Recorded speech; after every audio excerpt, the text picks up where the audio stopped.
Jadi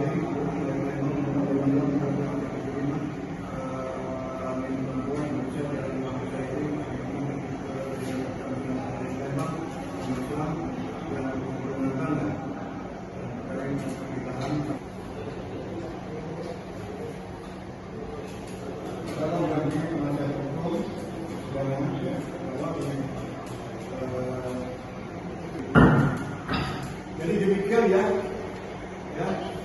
Jadi setelah kami pertimbangkan ya, Anda berkenan dihukum, terus kemudian pertimbangan yang lainnya ya, Anda menjadi secara non-aktif kali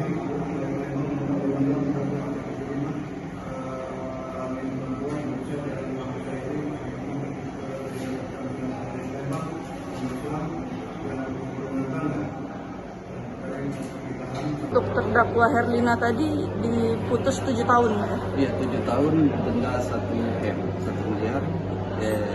Subsidiar? Subsidiar 6 bulan penjara.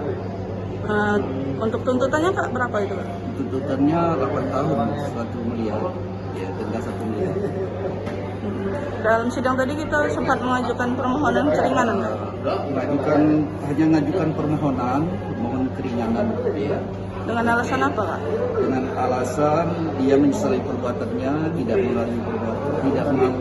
mengulangi perbuatannya dan berlaku sopan. Persidangan belum pernah dihukum. Iya. Tadi atas putusan tersebut kita pikir-pikir atau bagaimana? Kita pikir-pikir. Masih pikir-pikir ya Kak ya? Karena dari terdakwa pikir-pikir kan. Oke, nah, nama lengkap kita Kak? Abdurrahman Ralibi. Terima kasih Kak. Iya.